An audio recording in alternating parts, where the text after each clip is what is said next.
YouTube, what's going on, man? It's your boy Justtbuckss. I'm back with another video. As you can see by the title of today's video, I'm starting a clothing brand. Again, I know a lot of you guys may not know who I am and may be wondering, like, again. Yes, again. I've had two past clothing brands, one that I feel like did pretty good, made over 5 figures in the span of 4 months, but stopped because I was going to school. And then another one was completely flopped because I just didn't take the right steps. I'm not the biggest, I'm not the best by any means, but I feel like I do have a little bit of knowledge that I could share with you guys. And I thought it was the perfect time because I'm starting up my third brand. We're going to take this thing to the next level and we're going to put our best foot forward and do everything the right way. So without further ado, let's get to starting this brand the right way. So first things first, when you're starting a clothing brand, you got to pick out a name. That's probably going to be the most important thing for you when you're just starting off, is picking a name. Now, when you're picking a name, don't make it overcomplicated. I'm going to tell you some things to avoid and some things that you can do to kind of help picking a name and make it a little bit easier for you. When you're picking a name, you don't want to be like everybody else. Obviously, the clothing brand industry is a little bit, everybody's biting on each other and, kind of adding their own little spice to it. But when it comes to a name, you want to be as original as possible. So some things you want to avoid are, you don't want to have anything to do with money in your brand name. You don't want to have anything to do with angels or demons in your brand name. Now, I'm not saying you can't make designs based off this stuff. You can't make collections based off of these things. But for your brand name, just think down the line. Do you really want to be known as Happy Demons? Like, that's just not something that has longevity to it. When you're picking a brand name, you really want to think of something that 10 years down the line, if I'm still doing this thing, am I going to be proud of my name? Because while you can rebrand, if you rebrand too many times, then people are going to forget about you. You're going to fall off at some point. No matter how much traction you've built up, how much sales you've got, when you continue to continuously rebrand because you're picking poor names and making poor choices, people are going to forget about you. People are going to stop caring because it's like, what is this guy or girl doing? You know what I'm saying? Some things you can do to help you pick a name. And this is how I picked my name. My brand name is Fourth World. I'll throw it up on the screen so you guys see how it looks. My brand name is Fourth World. And the meaning behind my brand is, like, we have first world, second world, third world countries. Third world countries are known as, the less fortunate, the poor countries. And fourth world, the meaning for it to me is, like, I'm on my grind, I'm on my come up. I'm not a third world country because I don't claim that. I will never claim that. I'm not going to put that over my life, because you put that over your life, you're going to always be that. You know what I'm saying? When you have that mindset. So fourth world is having a mindset of coming out of poverty and doing better for yourself in any aspect, whether that's faith, whether that's financial wise, whether that's physicality, whether that's mental, coming out of poverty, coming out of that poverty mindset. Okay, so some things you can do to help find your name is use ChatGPT or any sort of AI site. Kind of just tell them what you want your brand meaning to be, what you want your audience to be, and tell them to come up with a brand name based off of that. I find this to be really good, as they give you multiple different examples. And you can kind of, if you don't like the names, try to mix and match. You can translate stuff to different languages. Like, I know a lot of people have like Arabic names and different languages, Latin names and stuff like that. And you can really just play with it. And I feel like ChatGPT or any other AI site really gives you like the base platform to give you that creativity, because sometimes you may just have that brain fog where you're like, I don't know what to do. Like, what could I do? So you just really want to think about your audience, like who you're trying to sell to, and just try to be somewhat original. Don't bite off anybody else when it comes to this. Step number 2 when you're starting a brand is making designs and mock-ups. You have to figure out what type of piece you're going to drop, what type of designs you want to drop. And this goes with seeing your audience and figuring out who you want to sell to and cater towards those people. Don't be so broad to the point where you feel like you can sell to anybody, because 9 times out of 10, you're going to sell to nobody. It is best that you niche down and specify who you want to sell to, whether that's skaters, whether that's trappers, whether that's basketball players, whether that's fitness people, whether that's Christians or religious people. Niche down, and I promise you'll have more success. When it comes to making designs, you could definitely go the route and save some money by doing everything yourself and in-house. Or if you have a partner, one of you guys learn how to work Photoshop or Procreate. Me personally, I do everything myself. I have 4 years of experience in designing, and I also took designing classes in college as well to help me with that. So I kind of know the ins and outs of Photoshop. I use Procreate, and I just naturally have a God-given gift of being artistic and being creative. But if you don't have that natural creativity, what I recommend to 99% of you guys is to go on Instagram, find a designer. You can do this by typing in .std, and a bunch of different designers will come up. Now, you want to be careful when you're doing that because a lot of people do scam.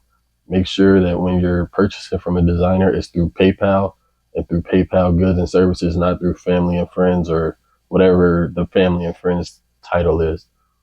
This just ensures that you're going to get your product, and PayPal basically is the middleman. They hold your payment until you say that you've got your product, or until the other person, the seller, can prove that you received your product and that there was nothing wrong with it. Also, a lot of designers, they know what's trending. They know what type of products are going viral and this and that. So that'll kind of already put you in the right direction. Honestly, me personally, I would like you to do some research before you just throw a logo on a hoodie and call it a day. Because if you want the best results, there's a couple things you got to do. Go with what's trending. Honestly, you got to copycat a little bit. Do you know the 80-20 rule? This is kind of what I say. Find a design or a product that you like and add your own flavor to it, add your own spice to it, and make it your own, and make it be original and stand out from the others.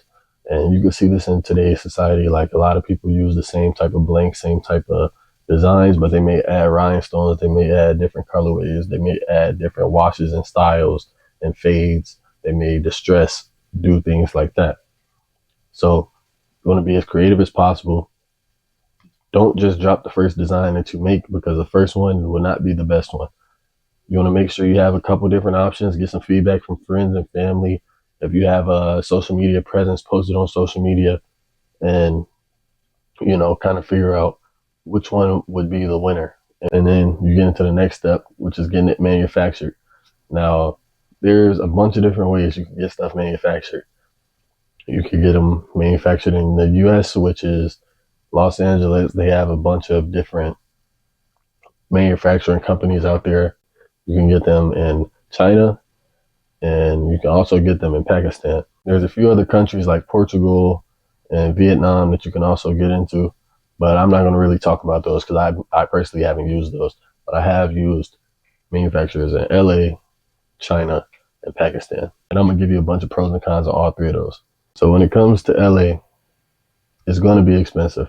So if you haven't been stacking your money and stacking the checks, and you're not at a place where you could drop a couple hundred on one t-shirt sample, don't go with LA. I would recommend China. LA has top quality. China also is not too far from it. They have really good quality. I'm currently working with a manufacturer from China. So China, the only bad thing that I really don't like is the shipping times. Shipping times, samples could take up to a month to make a sample, and bulk orders could take up to 1 to 2 months depending on who your manufacturer is. Pakistan, this is the way to go if you're starting up. You've been working your 9 to 5, you're just trying to start up and get this thing off the ground so you stop procrastinating. I would go with Pakistan, but you got to be safe. Pakistan manufacturers, there's a stereotype that they are scammers, and I don't believe that. I believe that you just have to find the right one, because truthfully, you can get scammed from an LA manufacturer, you can get scammed from a China manufacturer, and a Pakistan manufacturer. You just have to be smart, play it by ear, and really think and make sure that you're investing in the right company and the right person. Now, some of the pros of these three are: LA, you're getting top quality, you're getting fast production times, fast shipping. Like, you can get a sample made in a week opposed to a month in China, and it's going to be top quality. Chinese manufacturers, they're not so much They're not so much as pricey as in-house in the United States, but they do have those long shipping times. However, you're also going to receive top quality. They have big facilities, big facilities with many workers. So you have many different people working on your pieces.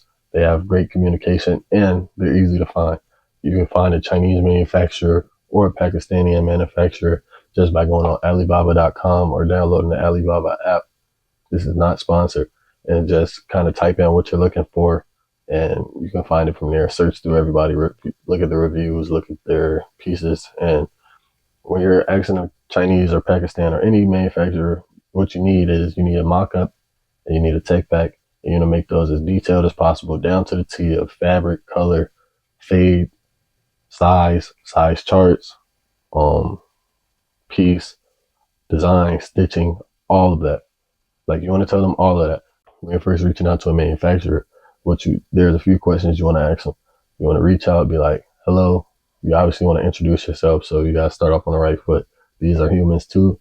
Build relationship, because if they're doing good work, you're going to plan to work with them for a long time.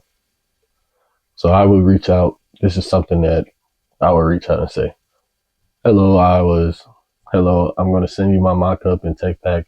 I'm looking to get these done. Do you guys have the capabilities of doing this in your factories? And then you're going to ask, in the same message, you want to ask some questions and say, what's your MOQ, which means minimum order quantity. A lot of Chinese manufacturers, I should have talked about this in the pros and cons. A lot of Chinese manufacturers, their MOQ is 50 pieces. So 50, either way it goes. So if you got a jumpsuit, 25 hoodies, 25 sweatpants. And a lot of them don't budge on that. The good thing with Pakistani manufacturers is their MOQ maybe none, or the highest I've seen working with a Pakistani manufacturer is 25 MOQ. So, it just depends on what you want to put out. If you want to take that risk and, get 50, 100 pieces, go by all means do it. But don't say nobody told you. Your first job may flop, but don't stop from it. Just learn, adapt, and continue to grow with the brand. You don't know everything. I don't know everything. None of us know everything. We're all learning and continue. So don't let one failure just throw you off and say, forget this. I'm not going to do it. I'm not made for it. Getting into the third thing you need to know when starting your clothing brand is marketing. Marketing is solely the most important part of owning a clothing brand. Yes, you can have the dopest piece. You can have the coldest piece in the world. But if you don't market it right, nobody's going to buy it. You know why? Because if nobody sees it, nobody's going to buy it. Now, there's two types of marketing: organic marketing and paid marketing, which is ads. I'm going to talk about organic first. You want to set up your brand, Instagram, post reels, post feed posts, and then you also want to engage with other clothing brands and their followers as well. A tip on Instagram is when people are following you, look at their page, see what they're wearing, and this will help you in future drops, so you can kind of see what your audience is wearing, what they like, and then you can tailor towards them, and you can make pieces that they like, and then you're going to get more people like that. And then that's how you really niche it down, and everybody likes what you're dropping because you're dropping what they already have proven that they like to wear enough to post. Also, with organic marketing, TikTok is a huge thing. There's brands blowing up overnight. I'm not saying that you're going to blow up overnight, but do it the right way. You can get a lot of organic reach for completely free just by posting TikToks. If you guys want a more in-depth, detailed video on like how to blow up on TikTok and Instagram Reels, just drop a comment, let me know. Comment IG Reels in the caption and let me know. Now with paid marketing, most of this will be through Instagram ads. And there's two types of Instagram ads. One is not helpful at all, in my opinion, if you're trying to get sales. And that's the boosted post. I do not recommend boosting your Instagram post at all, because you know what it does? It's like, it puts more eyes in front of you. Like, it's made to get you followers and get you like likes. So if you want 500 likes on a post, then by all means boost your Instagram post. But me personally, it's just like throwing money down the drain. You're just throwing it away. You're just throwing it away because you're not seeing any results. I've ran Instagram boost posts multiple times, and I don't think I've ever got a sale from it. I've gained followers definitely, but that's what organic is for. That's how you gain your product and know if people are actually liking what they're seeing, liking your content. Now, the correct way when you're ready to drop your products is Instagram ads through Facebook. So you go on Facebook, you set up a campaign, and before you set this campaign, I recommend doing a trial and error phase where, you post 10 different types of content, see what does well organically. Then you probably want to get like a $50 budget, put $5 on 10 different things, 10 different pieces of content, and see which one does the best before you put all your money into it. That's just a little tip to save you some money and save you some failures. I've learned this, that putting all your money into one thing and it doesn't work out, you end up kind of regretting it, and it's just a loss that you don't necessarily have to take. So definitely run that trial and error phase. Once you find the content that works, the product that works, you put your money into Instagram ads like a week before your drop, run it for like a week long. Also, while you're still promoting organically, so you're getting that organic growth and reach, and you're getting the paid growth and reach. So you're getting double the reach. And then on drop day, you want to make sure you have your SMS list, your email list set up on your website. I'll drop a video soon designing a website and kind of take you guys through the ins and outs of that as well. So make sure you hit the subscribe button and stay tuned for more videos on clothing brand content. Now that you've got those tips, those are pretty much the basic things you need to know to start your clothing brand. There is more detailed things. If you have any questions, drop them down in the comments or DM me on Instagram. My socials will be linked in the description, and I'll respond to you as quickly as possible. Also, if you need any type of mentoring, just hit me on Instagram. I'll text you back, and we can have a little one-on-one chat and, get you started. If you need manufacturers, also hit me on Instagram. If you need designers, hit me on Instagram. I'll give you all that stuff you need, get you squared away so you don't have to waste your time searching for one. If you guys like this video, make sure you drop a like, comment down below what was your favorite tip, what was the most important tip to you, and any other tips that you think I may have missed that I should have included. Constructive criticism is also welcome. So, hey, we're not perfect. Make sure you like, comment, subscribe. Bucks out. Peace.